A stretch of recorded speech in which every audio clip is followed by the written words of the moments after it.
And I'm already laughing, that's so bad, and I just hit the microphone, that's so bad. We've started now. Graham Norton. Adele. Have you always been so daft, basically? Yeah, I always try and look at the bright side, because I just feel like life's too short to not.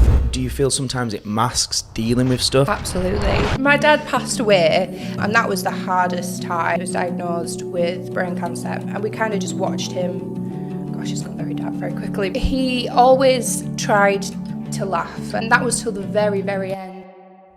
And then I went to sleep, woke up, and I had like 17k followers, and I was like, yeah. I had to message my teacher training person and was like, I need to... Screw you, I'm famous. I don't need you anymore. Let's talk about the accident. Okay, and I jumped in and my shin went into my femur, like this. And then they looked at it and they were like, everything snapped, all of the ligaments. And they came back and said, look, we don't know whether the blood vessels are intact, and if they're not, we're going to have to take it. It's been hard. I've been in my darkest places. The fact I could not walk, and they said to me, there's a chance you may not walk again. Fuck. That was my coping, was, nah, I'm not listening to that. I will walk again.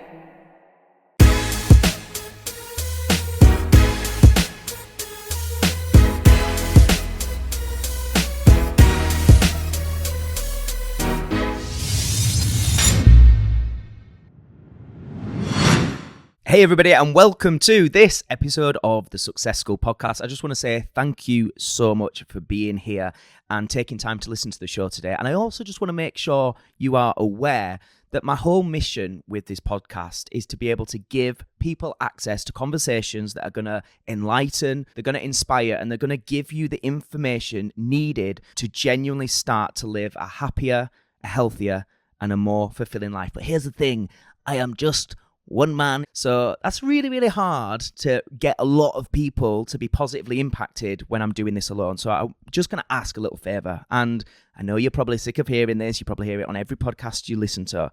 But please, if you genuinely do think this podcast is valuable and can help people, if you could just take a second to hit that subscribe button and maybe go one further, tell other people about it, share it on your Insta stories, anything you can do to help bring more awareness to the show would be greatly appreciated.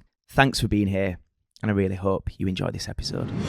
Charlotte, good to see you. Hi. Thank you for being here. You've made the journey over here. I It's did. nearly Thank you 2 for hours. having me. 2 hours, God, with me Charlene crutch.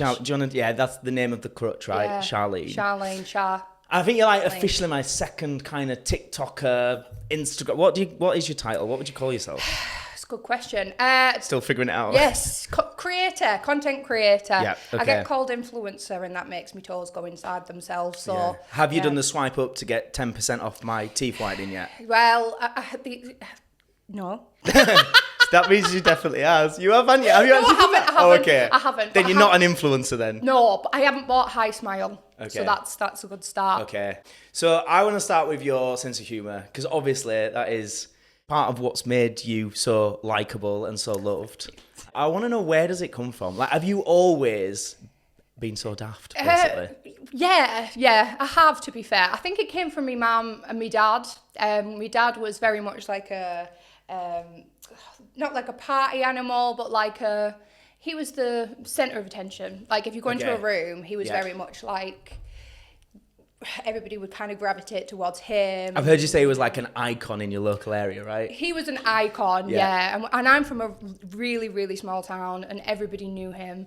And yeah, everyone just found him hilarious. And like, once we'd had a drink or two, I'd kind of just watch him and he'd be in the dance floor like this, and I'd just get involved and stuff. So I guess it's from my mum and my dad, and then my sisters as well. They're quite funny. Kind of funny. Not as funny, obviously. As funny. Naturally. No, they are hilarious.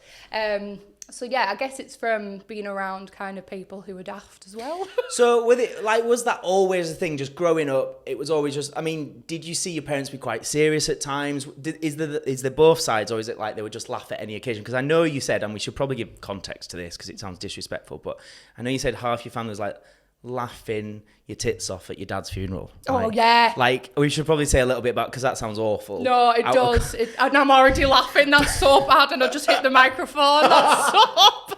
We've started now. Oh my God. We're causing chaos. Yeah, So like even in those scenarios Yeah. where it doesn't get worse, Yeah.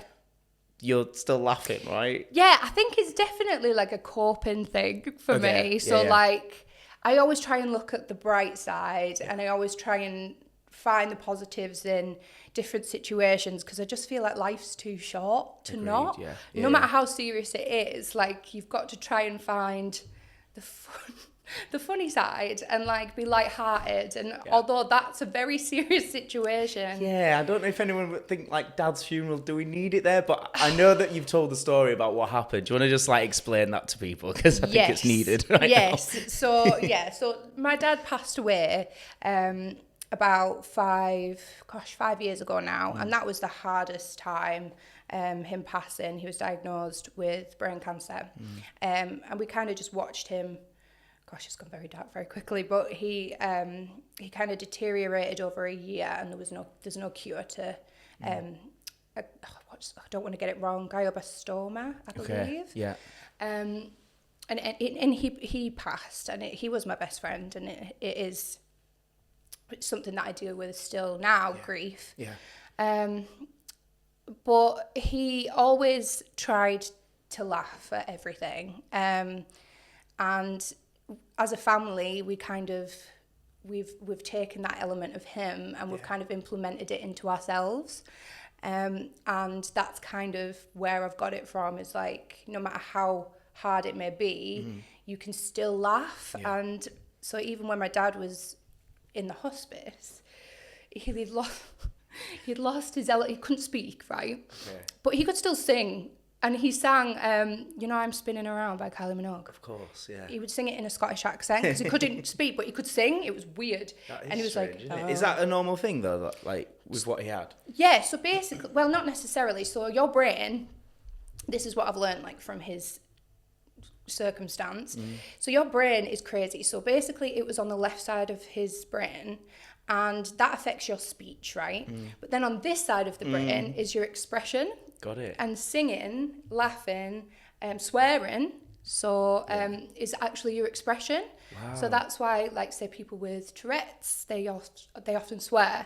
It's because it's a completely different side of the brain that just like comes out. So he could still sing and still laugh. Wow. And yeah, That must have been quite crazy. surreal though for you, when that's your dad, and it's like obviously he's struggling with speaking, but then he can still have the humour, right? Yes, yeah, and that was till the very, very end. Like, he always had that humour. And yeah, he was singing I'm spinning around in a Scottish accent. Like, yeah, I'm spinning around.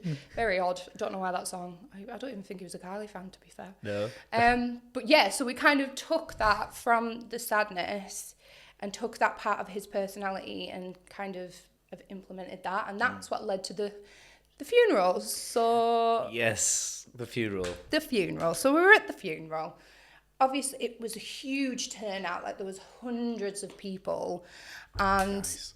like there was not enough seats for how many people were there. It was crazy. Anyway, me and my sisters and my mum, we sat down and we were all together, and we were very sad.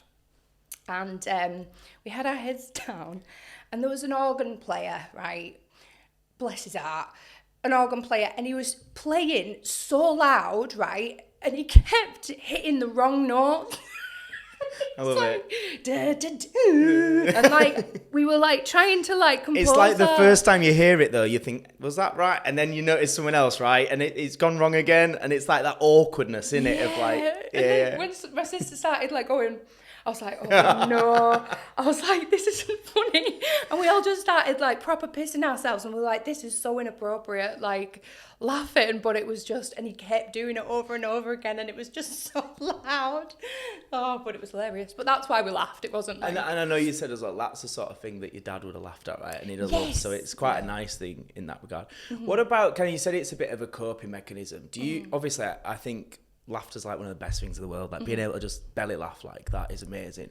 What about the other side? Do you feel sometimes it masks dealing with stuff? Have you ever struggled with like where you've gone, actually, I'm laughing, that's helping me to a certain extent, but on the other side, I'm not dealing with problems? Absolutely. That has definitely been something that I've been more self-aware of. Okay.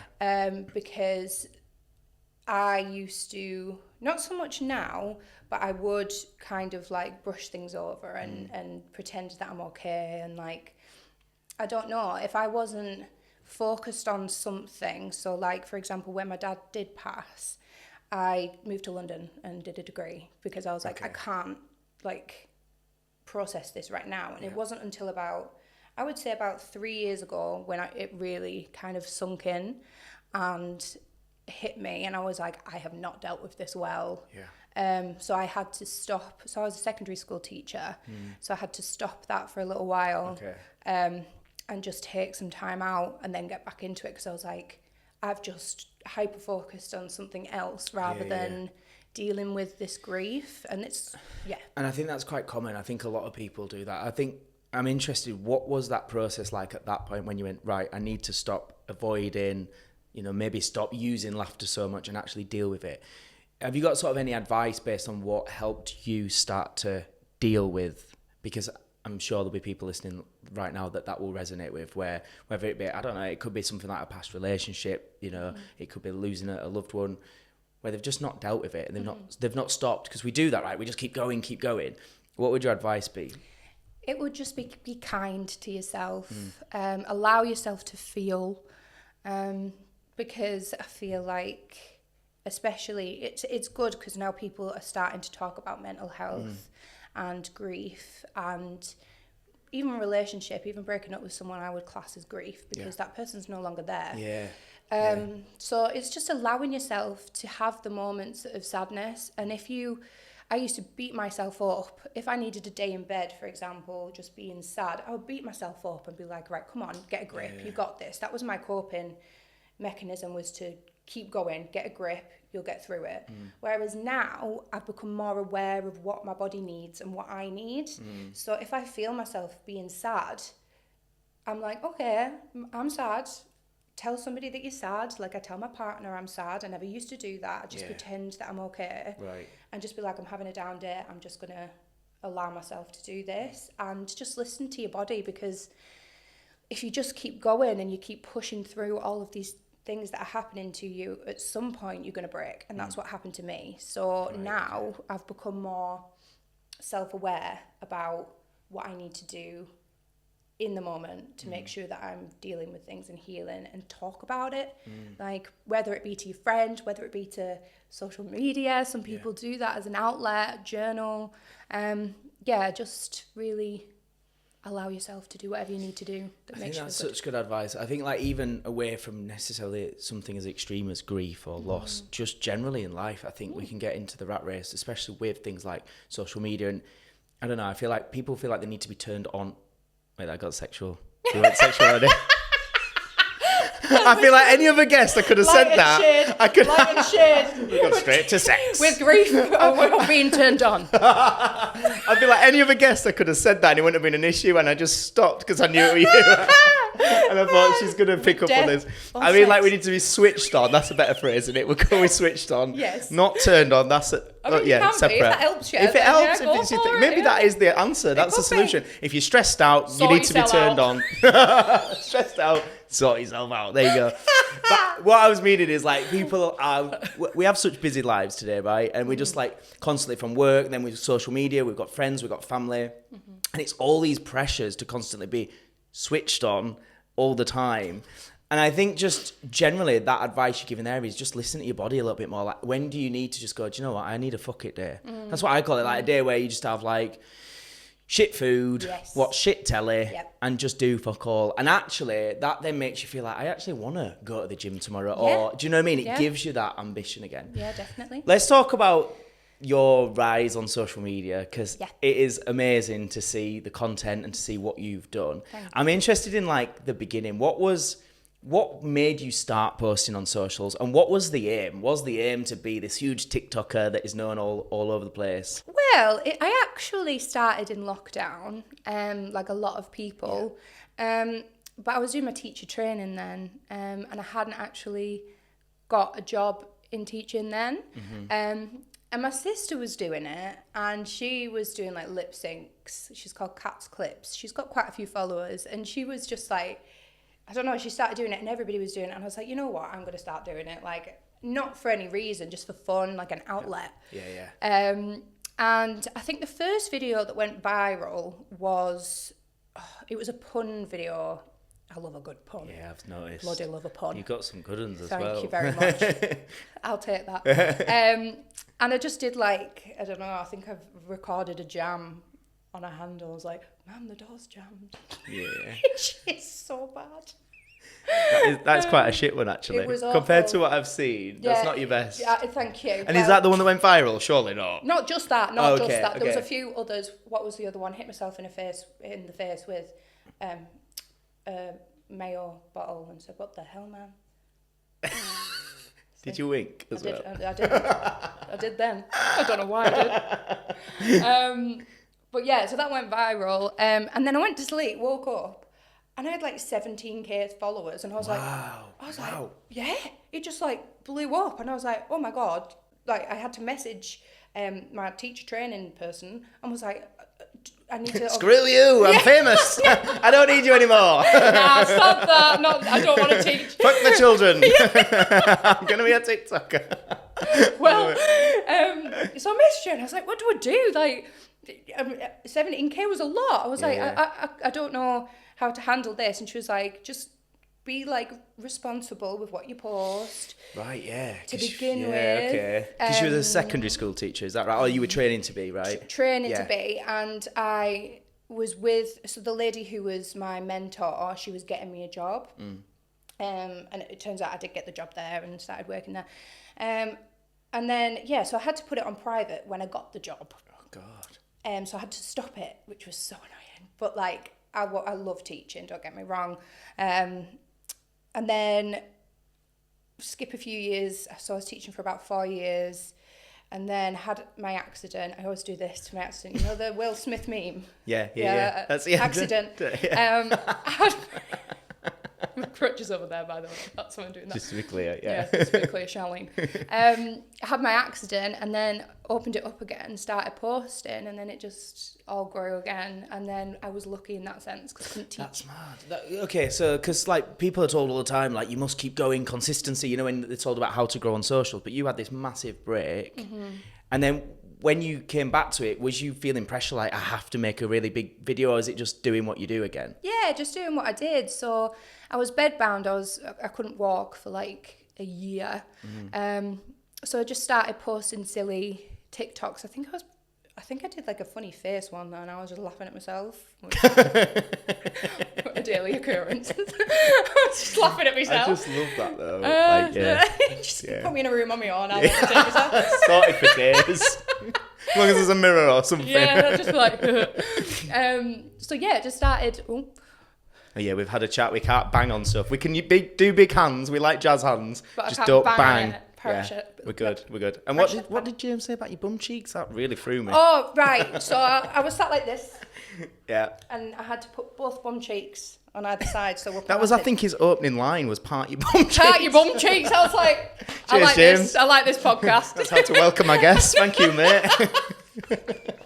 Hi, Shanna. Part your bum cheeks. But you were like, I feel at home. I'm ready. I was like, this is brilliant. I'll come more often. What was I saying? You can make yourself laugh in a room. I think it was. Yeah. Yes. But you was basically saying that you just was doing your thing again, and then the views came in. Once again, sort of thing. Yeah, once again, I kind of shared some of my story, and then people kind of took like interest in that and. So it had the balance of, obviously we'll speak about the accident as well, but I think it's interesting as you reflect, what do you think it is that made people resonate so much? And also you get such a big following, because I think, you know, a lot of people are trying to figure out what is the thing. You know, so many people want to go big on socials. I think everybody wanted to be a pop star when it was X Factor. Then everyone wanted to be a reality TV star with like Love Island and stuff. It's like people want to be a YouTuber, a TikToker, right? So anybody listening that's in that place, I think they call it the 200 zone, where you can't get more than 200 views on TikTok. Yeah, it's gone crazy at the minute, to be fair, hasn't it? Yeah. The views are going boom. It's really it's tough for people. But when you reflect, what is it that you think is the reason you were so successful? I think so. When I was growing up and I would look at Instagram, TikTok wasn't a thing then. Showing your age. Yeah. But when I was going, I would always see, like, especially on Instagram, like women looking flawless and like tiny and like amazing and airbrushed, not real. Not real. Yeah. And I would always kind of like look at that and think, I'm not that person.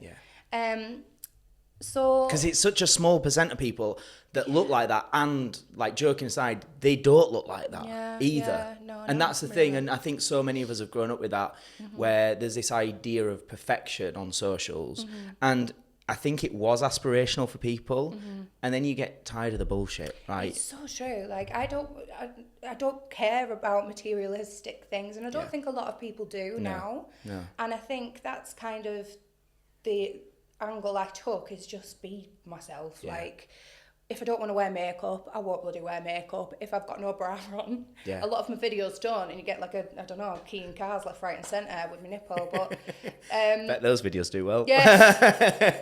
Have a look. What's your handle again? No, I'm kidding. We're going back to the turn on thing now. Party bum cheeks, get turned on and get your nipple out. There you go, it's sorted. That's the trailer. That's the trailer. This is going to go viral. We're good. We've got the moment. Oh, bloody hell. But yeah, so I would just say, be completely authentically yourself. I know you're going to hear that all the time, and people are going to say, be yourself. But like, I'm also hearing, I don't feel you was trying to go viral. No, I just enjoyed it. Like, whatever I was posting, it made me laugh. Yeah. So I would hope. But that's why people resonate with it, because it's so real. Like, your laugh, it's brilliant, but it's just so genuine. And I think, like, the problem is people can listen to this podcast and be like, oh, I want to be just like you. So then try and be you. Yeah. And that's what you're saying, is don't do that. Find what it is that you're passionate about. You might be boring. You might not laugh at anything, so be boring. Yeah, and people love that. Right? Yeah, What's that guy with the train that loves the trains with? Have you seen him with Francis Boudoir. So funny. I love Hilarious. him. And he's great. And but he's just being him. Passionate about what he loves. Yeah. And like, I love life. So like, I want to put life into my videos and like just enjoy what I'm doing, and like whatever you enjoy, like be it like, I don't know, water bottles. I saw this man on a hoarding thing yesterday actually, and he got water bottles, and I was like, that's cool. So yeah, if you like water bottles, get yourself a water bottle. Was that a good video though? I enjoyed it. See, there you go. The people, you got one. You were saying there though about being authentic. I think people can hear that, but people can be like, I struggle to be myself. I think, especially we were saying there about, when people are with their partner versus when they're with their friends versus when they're at work, we all wear these different hats to some degree. And I think a lot of people do feel lost, and I think a lot of people don't know who they are or how to have the confidence to truly own who they are. What would you say about that? Because obviously you've seemingly not had a problem doing that. So what would you say to people? I would say I have. And I think actually being a teacher has taught me a lot. Okay. And because obviously when I first started, I would go in and I'd be strict, and I'd be like, you need to do this and da-da-da-da. And then I found my teacher persona, it's called. And I found that being strict and being this person that I'm not really the kids did not like gel with me. And then as soon as I started showing the elements of who I was, they just kind of, I got them in my hand, and like we really got on, and like. It's like being a teacher was your biggest teacher. There you go. There you go. I should write stuff or something. Philosophical. Yeah. But I like that. And it was interesting, the parallel. I was just thinking, because we were talking about Shabazz Ali, who's been on this show, does the Shabazz Says thing. Yeah. And he's still a teacher. Yes. So I'm wondering if that is, jokes to one side about, it does teach you so much when you're having to have a class of 30 kids or whatever? That dynamic. Different personalities, everybody's different. And even if, but you don't have to, so back to your question, I wouldn't say you have to be a teacher to find who you are. Yeah. But, like, that wasn't the answer, just to be clear. Yeah. No, I completely went off on a tangent. I would just say practice. This is such a weird thing to say, but practice being who you want to be all the time. Right, okay. If that makes sense. Yeah, whatever room you walk in. Be who you want to be, if that makes sense. Don't change, like, say for example, if I were to come in here and because I'm on a podcast and I was like, hello. No. Yeah. That's not me. But it's taken years of me practicing. Got it. To be this person. Yeah. Because I would change. Like, say if I were around friends who like to talk about other people, I don't like doing that. I don't like being that person. Yeah. And I used to, when I was younger, I would like try and get in the crack and like gossip and all that stuff. And then it like occurred to me, I was like, I don't like this. I'm not going to do it. And I would just sit there and I'd just be like, oh, I'm not really that bothered about this conversation. Yeah. And the more I practiced it, the more people respected me. Yeah. And then also you find the right people as well, right? Yeah, absolutely. Yeah. The people that you need. Yeah. So I would say, even in work as well, like, you can be in a professional job and still be yourself. Like, you can. And people respect that when you are. Yeah. I found anyway. I totally resonate with that. Obviously, there's certain boundaries in professional environments. But of course. I was exactly the same. I would always try and change, or I'd even try and change my accent slightly in certain places, to sound less Yorkshire. And I'd try and swear less and stuff like that. And honestly, you're so right. The more that you just go, actually, I'm not going to do that. I mean, it didn't work I literally swore live on the radio the other day, so maybe I do need to rein it in a little bit. It happens, it though. happens. But it happens. Yeah. People do it, and like people probably listening would have been like, "That was funny." Well, yeah. Do you know what I mean? Yeah. Like maybe not some of the parents, but yeah. Maybe not. Yeah. But you can't win them all. Thing. Exactly, and that's another thing as well. Like, we overthink everything that we do, and like, what was it? Who cares? Yeah. It's Yeah, we all die in the end. We do. That is what I say. Oh, do you really? I do. Yeah. We're on a floating rock in the middle of nowhere. Yeah, I say we're little ants on a floating rock, is That's what I say. it. Because that's That what we are. is And we so all true. think we're so important and everything we say and do matters. No one gives a shit. Not really. Not really. And if they do, they'll die eventually anyway. Exactly. They'll die with the secrets. Do you know what I mean? So I think it's such a good perspective, and I do say that a lot because I think it just brings you back to go, yeah, we do get so hung up on everything. A lot of us are more anxious than ever and overthinkers, and I just think this is a really good chat to say, do you know what? We're all going to die. Ants on a rock, fuck it. Yeah. Enjoy yourself. Swear on the radio. Swear I on the did. radio. Maybe that's not bad. Good advice.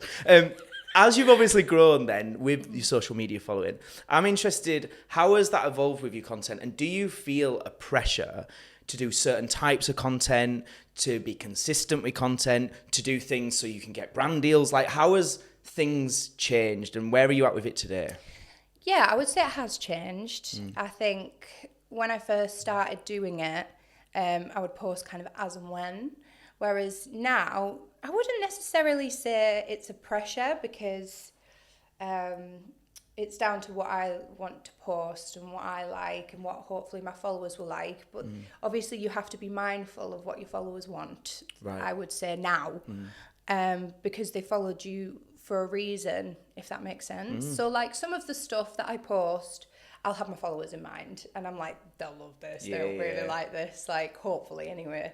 And then I'll post stuff that I like as well. So I kind of find it a balance, I guess. So not necessarily a pressure, just a mindfulness about what I should post today or another day. But sometimes it can get a bit like, at the moment, for example, I'm actually going through a bit of like what's the word? Writer's block, is that what it's called? Yeah. Where I'm just like, I don't know what to bloody post. Yeah. And then how do you deal with that? Do you think it's fine, just take a bit of time, don't force it? Or do you feel the pressure to do something? And then do something shit because it was like, I just needed to do something kind of thing? Yeah. I think when you have that moment or like that moment of not knowing what to post or and like panicking, I would say take a step back. That's kind of what I've done. And like today, or even on the train, like on the way, I saw some things that I was like, that would be funny. Yeah. That would be funny. And I started like just writing them down again because I had the kind of inspiration. So yeah, just let it happen organically, I guess. What about in general when you meet people or in your own friendship circles and so on? I had a friend of mine, Lloyd, on this show a few weeks ago, and he said, I'm always known as the smiling guy.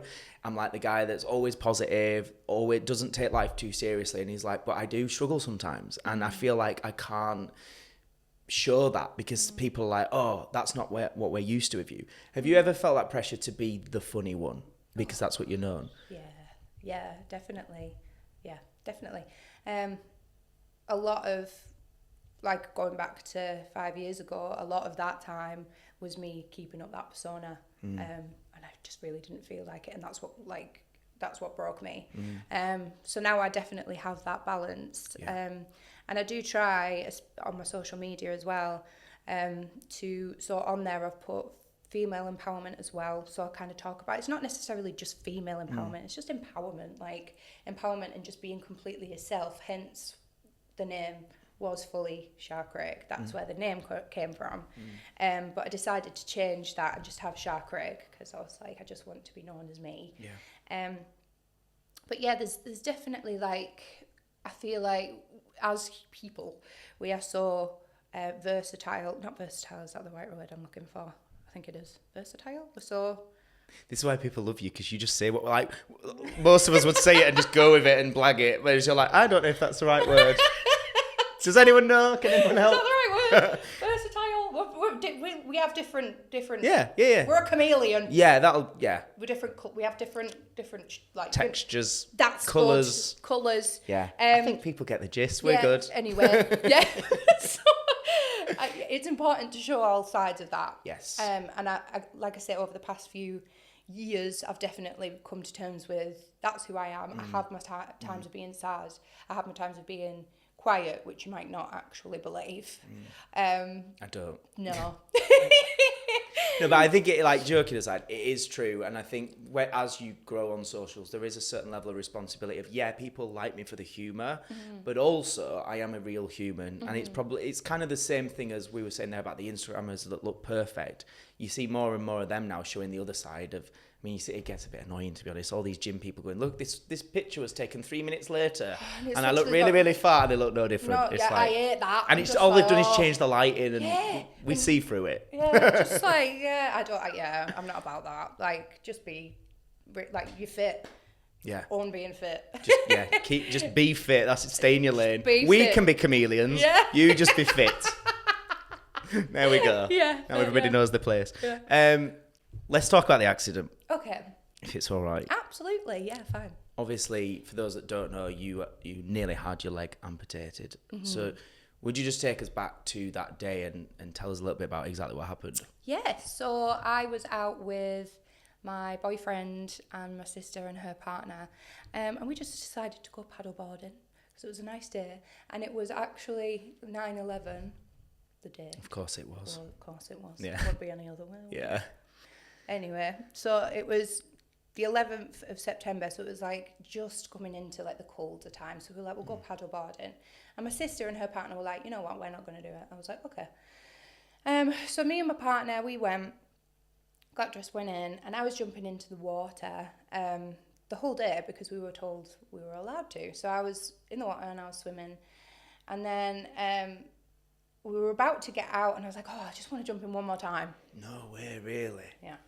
I was like, oh, I just want to jump in one more time. Jumped in, and the water was, I would say, about this seat. Yeah. About that height, like, and I jumped in, and my shin went into my femur, like this. So like completely had. Anyway, saw it and was like, first thing I said to my partner was, don't look at it, don't look at it, don't look at it. Like, I just it's weird. Your body kind of goes into this shock, well, definitely shock. And I just went silent. Anyway, closed my eyes. This is the funny part. So my leg was hanging off. Funny part. My partner was next to me, Adam. And then I opened my eyes, looked to the other side. My ex-partner, Adam. Same name. Was there with the same name. And went, you're right. I was like, oh, brilliant. I was like, what are the odds? Yeah, I was like... But he would just happen to be there? Yes, yeah. So you've got your partner Adam and your ex Adam. Who he's great. Like, we get on. He's best friends with my sister. Like, we're still really good friends, thankfully. Yeah. So anyway, it was in the water, and then... Are you wanting all the details or not? I mean, I kind of want to ask what it felt like, because that thing of shock, it almost does weird things. And even just the fact you were going, don't look, you think you were just going, ah. Yeah, you were speaking. Yeah, I was like, don't look at it. And I remember just shouting my leg, like, to him. And he thought I was joking to begin with, but then he came over when he saw it. But it just felt like... It was like a crunch, I guess, which is sorry if you're squeamish, but it was just like I don't know, I kind of jumped and stepped, and it just felt like Do you know when you've got something to click? I'm sorry. Surely that is not how you're going to describe this. Your leg was hanging off. Oh, God. I feel awful Just for needed to laughing. click it, just click it back and click play. it back and we're all good. It On was- your way. It just was like, Oh, I God. can't explain it. I Like, kind of get it though. Like a just something's not severe- right. Severe, yeah. And then it just went all numb. Like I lost feeling. So, God. yeah. So the funny bits carry on. To be fair, there was about 8 men who had to get a fence, like from the side of where we were, and like put me on it and then take me out. And I was lying there, and someone obviously called the ambulance, and they're like, "Oh, it's going to be 9 hours." And they were like, Wow. I know. And I was like, obviously going into shock and in this like tinfoil thing and like nearly throwing up, but I hadn't eaten, so that's good.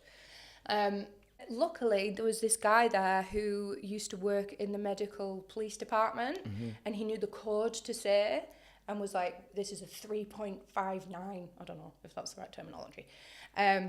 We need you here ASAP. Like, come here." So it took him an hour and a half still, but then they came. Jesus. And what was that? What happened in that hour and a half? You just laying there? I was just laying there. There was these people around me, like massaging my foot, but I'd lost all feeling. And I was actually, what was that? I was singing. Was that? Of course you were. I was going like that to try and keep my mind off it, which was a weird song to do. Yeah. That's what's in my brain all the time. That noise. That noise. Yeah. So went to hospital. They put me on morphine, gas and air, ketamine. Was having a lovely time. Yeah. Sounds like a good night out. Yeah, that. it does, doesn't it? Yeah, up north. No. They popped it back in place. And then they told my family it was just a bad dislocation, so they went home. And then I did an MRI, and then they looked at it and they were like, everything snapped. Like all of the ligaments, meniscus, everything in there has completely ruptured. And they came back and said, "Look, we don't know whether the blood vessels are intact, and if they're not, we're going to have to take it off." And I was like, oh my God, like I didn't realise like the severity. Anyway, the MRI came back. Sorry, that was afterwards. MRI came back with the blood vessels. I think they did like a blue, you know, when you can see if they're all intact. I can't remember what it was. I was so out of it. And they were intact, luckily. So, yeah. And then I had a few operations. Got another one coming up. So that journey of recovery then, do you want to just talk us through that? I'm thinking more from a mindset standpoint, because as you referred to earlier, that's when you started then doing more content again, which is a lot of humour. But as we also covered, there's a side of it which is that's masking and not dealing with it. I'm sure there were times where mentally it must have been horrendous. I mean, I watched one of the videos earlier on the train and I was like, it literally teared me up seeing you when you started walking again and you was coming out there, and I was like, I can't even begin to imagine. We can all see a quick TikTok and be like, whatever, but that journey, I just have so much respect for you for that. Thank you. That's really nice. How has that been? It's been hard. I've been in my darkest places the past, how long's it been? 2 years, I would say. Because I was a dancer before. Wow, yeah. Performing arts teacher, and just completely lost all the ability to now even just walk or drive or like. So yeah, it's been hard. It's been very hard. And to begin with, I didn't understand the severity of it.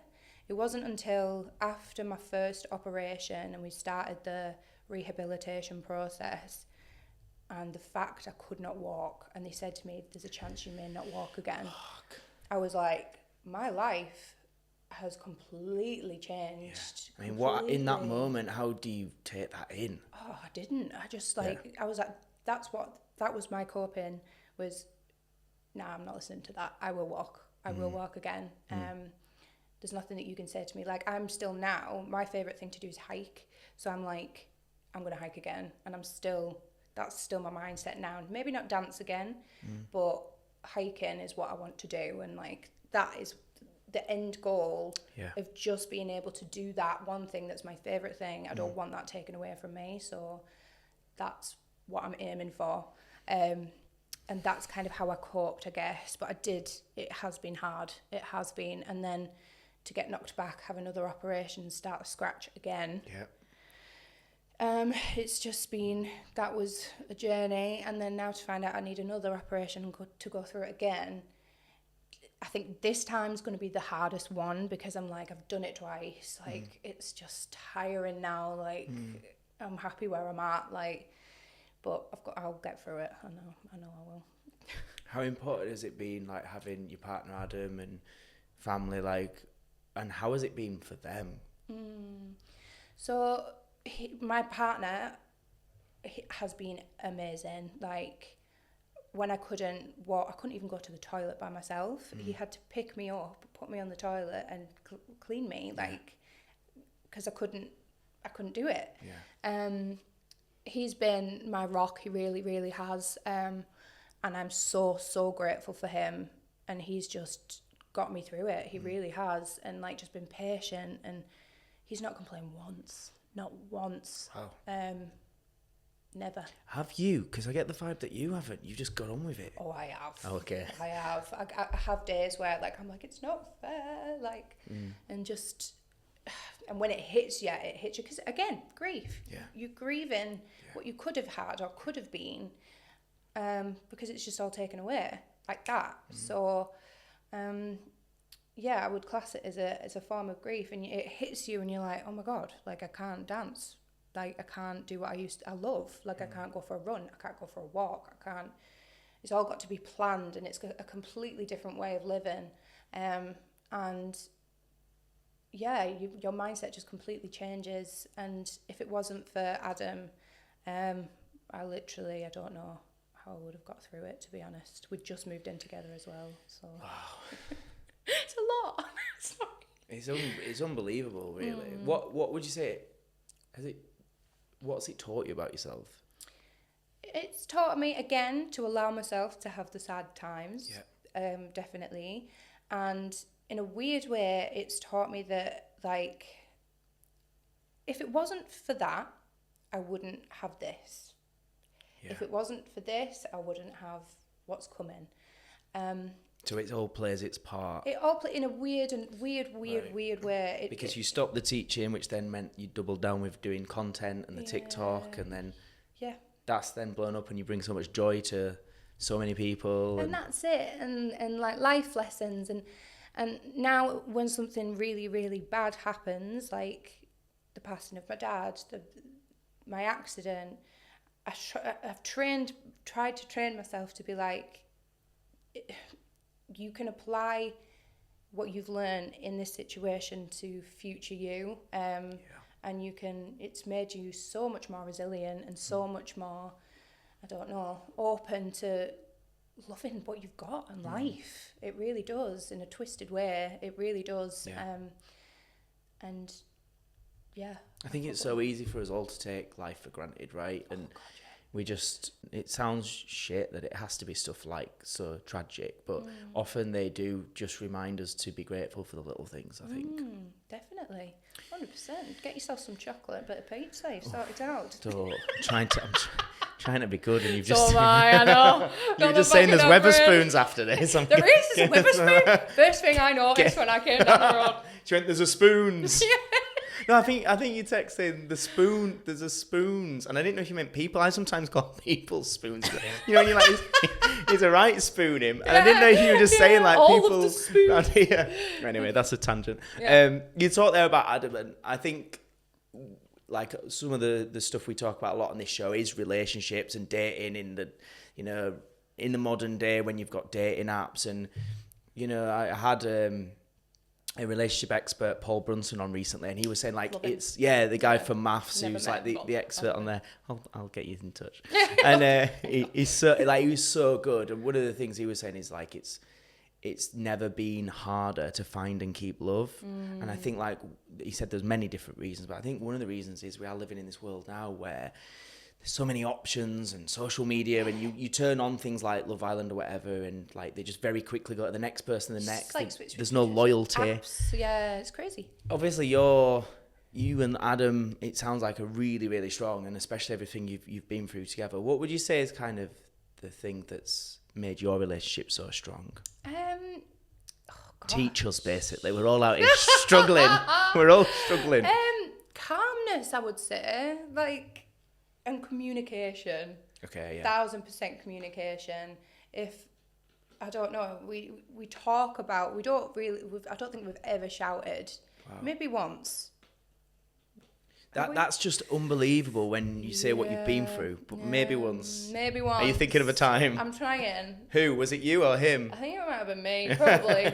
But just calmness, communication, and just fun and light, and be your own people. Don't be together all the time.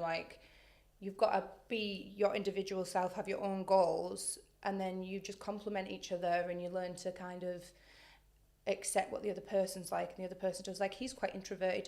He doesn't like to be on camera much. Yeah. Well, I wouldn't say he's introverted. That's a lie. I just lied to you all. He's chill. Okay. And I'm very much all over the place, scatty. Yeah. And yeah, I would say communication. So when I'm feeling really hyperactive or whatever, he does calm me down in a way that's just if I'm I need to do this and I need to do that and I need to do this, he's just take a seat, I'll do this, I'll do that. I would just say, definitely communication and calmness. And there is that element then of that opposites, right? They say opposites attract, so there is that yin to the yang with you. I think so, yeah. So, yeah definitely. But it's just, I would say with approach. So if something's annoying you or something's upset you, it's just look, I'm going to, something's upset me here, something that you've done has upset me, this is why, this is the reason I'm feeling this way. What can we do? How you talk about it, 100%, because if I was you've pissed me off, then straight away back up and then argument, and then it just goes to shit. So it's just approach and taking a maybe 30 seconds before you say something to actually say it, I would say. And we have a list on the fridge of things that we need to do. So if you, rather than being do the dishes, we're please can you do the dishes? Just so do you have stuff for each other on this list though? It's not all one-sided, right? It's not just your list for him. No. Please do the dishes. I'm probably the worst. Okay. Yeah, I would say it's for both of us. If I've said, I'm going to take the bins out, he would be I'll put that on there, or I'll put. It just stops us from butting heads. Nice. Yeah, communication definitely, and lightheartedness, I guess. Love it. What's where are you at now? You said there's another operation. Obviously, there's the stuff with the online stuff. What's your main focus at the moment? Where are things heading? What's your main goals? So, I would love to present.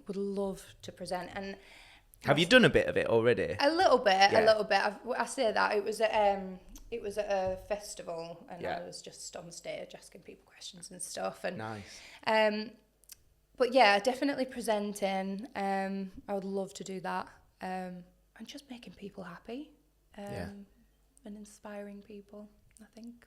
I love it. Right, we're going to do some of the kind of general life questions that I ask. Okay. First one is, what is some of the best life advice you've ever received and why?